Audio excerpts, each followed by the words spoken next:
Colite ulcerosa é uma doença que mói e mói e mói. Apesar de haver períodos em que tudo parece estar tranquilo, há, no entanto, outros em que as diarreias, as hemorragias, a perda de peso, a falta de força, a anemia, os internamentos, as intervenções cirúrgicas, os exames complementares de diagnóstico, os tratamentos, nos levam à exaustão e nos dominam.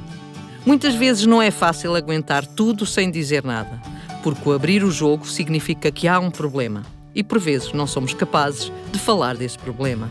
E é aí que entra o psicólogo. É ele que nos pode ajudar. A colite ulcerosa é uma doença inflamatória intestinal que aparece quando menos se espera e nos faz pensar no pior. Os sintomas são diarreias com sangue, dores abdominais, febre, cansaço, perda de peso e anemia. Ninguém fica indiferente a estes sinais e é muito importante o acompanhamento psicológico. Há coisas que são difíceis de desabafar, mesmo ao melhor amigo. Sr. Jorge Ascensão, obrigada por estar comigo mais uma vez aqui nas gravações da APDI, do canal da APDI. A colite ulcerosa é uma doença que mói. Diarreias constantes, em momentos agudos, hemorragias também, perda de peso, etc.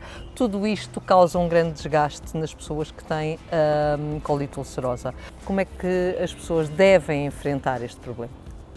Então, é importante em primeiro lugar não enfrentarem o problema sozinhos.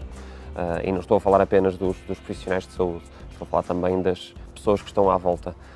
Não apenas de cuidadores formais, mas também dos cuidadores informais que nós temos em casa e das pessoas com quem nós confiamos. A informação é muito importante, tanto para nós, que temos o problema, como para quem nos acompanha. E à medida que vamos avançando nessa informação, à medida que vamos partilhando essa informação com quem interessa, quem nos interessa e quem se interessa por nós, eventualmente vai sendo mais fácil, apesar de desafiante, ir lidando com os diferentes aspectos da doença. Numa primeira fase, se calhar, a tendência é para interiorizar e não falar no assunto. Quando nós recebemos um diagnóstico de uma doença crónica, de uma doença autoimune, como é o caso da colite ulcerosa, é natural que exista um isolamento, que nos sintamos diferentes de toda a gente, principalmente que nos sintamos sozinhos. Por isso a importância de ter alguém do lado. Aí é muito importante que, apesar de sentir essa necessidade de nos isolarmos, de nos colocarmos de parte, deixemos, com o nosso tempo, que as pessoas se vão aproximando.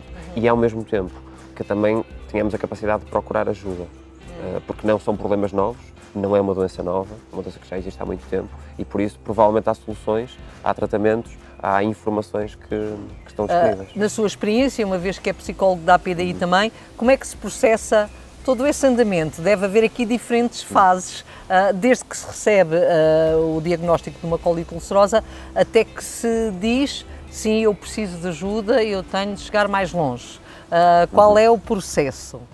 Cada pessoa tem o seu processo, é um processo muito individual, por isso é que por vezes, mesmo quando temos outra pessoa que tem a mesma patologia e nos diz, sim, eu compreendo exatamente o que tu sentes, nem sempre, apesar de ser genuíno, essa vontade de compreender, nem sempre nós sentimos essa partilha, porque estamos a passar por um problema diferente, porque se calhar a nossa diarreia é mais frequente do que o problema daquela outra pessoa, porque se calhar a mim determinadas limitações têm um maior impacto do que as limitações do outro. Porque se calhar ninguém me entende, por exemplo. Não nos sentimos entendidos, porque ainda nos entendemos a nós mesmos, muito menos à doença. Então esse processo é muito individual. Conseguir perceber até que ponto é que eu já deixo que os médicos e os técnicos de saúde nos ajudem, conseguir perceber até que ponto é que a doença realmente me limita a vida ou se é o medo das limitações que faz com que eu tome outras escolhas. Okay? Na sua opinião, o que é que pesa mais aí? Dessas coisas todas? Lá está, vai depender da pessoa. Vai depender da pessoa e da forma como essa pessoa deixa que essas ideias ou essa realidade tenha impacto em si mesmo. A regra geral, as pessoas com colite ulcerosa e devido a tudo aquilo que eu falei antes, têm um misto de medo e de vergonha. Não sei se isto é perceptível para si, mas eu acho que é um misto de medo e de vergonha. Medo porque me vou expor, vergonha porque não sei como falar destas coisas com alguém. Porque são coisas muito íntimas, são coisas que nós não gostamos de abrir perante outra pessoa. Como é que se vence estes desafios?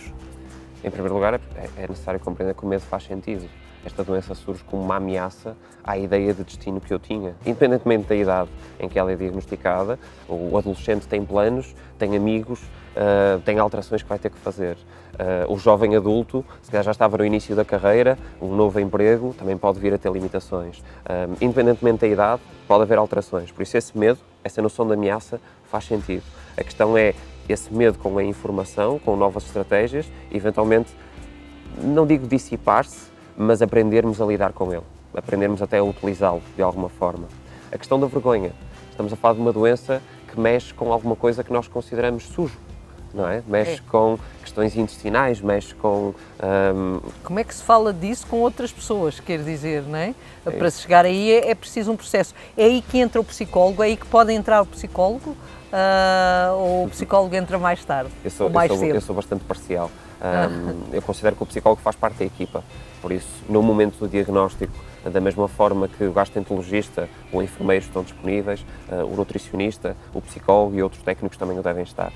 Não que necessariamente todas as pessoas com colite vão ter consultas semanais de psicologia, mas saberem que têm ali alguém que pode trabalhar desde a gestão de stress, desde a questão dos relacionamentos, desde até da própria psicoeducação em relação à doença, em relação às dúvidas que não dá tempo ou não estão à vontade para colocar ao médico. Tudo isso pode ser trabalhado numa consulta e, lá está, quanto mais precocemente melhor. Certamente conhece pessoas com colite ulcerosa e com doença de Crohn. A estratégia para lidar com uns e outros é igual ou é diferente? São doentes diferentes? Eu sei que cada doente é um caso, não é? Claro. Mas há regras, há bases, digamos assim, nos doentes de Crohn que são comuns aos doentes de Crohn e outras nos doentes com colite ulcerosa que também são comuns àqueles doentes, ou não? Não podemos dizer isso? Há questões que são semelhantes. Como disse muito bem, talvez a questão se prenda mais com o tipo de pessoa e com a forma como ela lida com os sintomas, como se revê em termos de medo, em termos de limitações, em termos de estratégias para os sintomas que tem, do que propriamente existir aqui um padrão em que todas as pessoas com Crohn ou todas as pessoas com colite vão seguir o mesmo processo. No entanto, realmente há aqui questões da própria doença e dos sintomas. Por exemplo, nós temos associado à questão da colite ulcerosa a possibilidade de uma perda de peso mais acentuada do que por vezes acontece no Crohn. A questão da extensão da doença no Crohn acaba por ser percebida pelas pessoas de uma forma diferente da questão da colite ser isolada no intestino grosso, a possibilidade de cirurgia, as questões ligadas à ostomia também, são diferentes de doença para doença, por isso realmente há aqui diferenças. Ainda bem que falou na ostomia, porque é um dos problemas na colite ulcerosa que acontece muitas vezes. Esse é outro drama, ou não? Quando um doente é referido como necessitar de uma ostomia, a coisa ali fica um bocadinho baralhada na cabeça dele, ou não? Quando existe o diagnóstico de uma doença crónica autoimune, é muito comum as pessoas procurarem informações em todo o lado, tanto nos locais certos como nos locais errados. E por vezes, apesar de já estarmos numa fase bastante avançada da investigação e do conhecimento destas patologias, as pessoas encontram panoramas mais antigos, menos evoluídos, em que uma ostomia era uma sentença quase certa numa situação de colite. Hoje em dia não é tanto essa sentença, tem havido uma redução dessas cirurgias, tem havido os tratamentos são mais eficazes. No entanto, é sempre um receio que está em cima da mesa, mas é algo que pode acontecer, mas que ainda é imprevisível. Muitas vezes o trabalho vai no sentido da pessoa aprender a lidar com o que tem agora, com os sintomas de agora, com a crise que pode ou não ter este ano, com as dificuldades com o tratamento, mais do que com uma ostomia que pode nunca surgir, ou surgir daqui a 10 anos, ou daqui a 5, ou daqui a 10. E aí, se calhar, os objetivos de vida já são diferentes e aí a preparação também já é outra, não é? Ao fim de 10 anos ou de 15 anos de doença. Sim, porque a importância que a pessoa vai dar a essa situação é diferente. Ao mesmo tempo, com mais tempo com a doença, a pessoa apercebe-se, provavelmente, a qualidade de vida que vai ganhar numa situação de uma ostomia mais permanente, ou até na vantagem que pode ter, e isso às vezes acontece, de haver uma ostomia temporária, por uma questão de recuperação, em que por vezes a pessoa prefere, em conversa com o médico, em discussão com o médico, manter a ostomia e não a retirar. E termos a ideia de que a decisão é sempre da pessoa, não é? A decisão é sempre nossa e nós é que vamos decidir sempre em último lugar.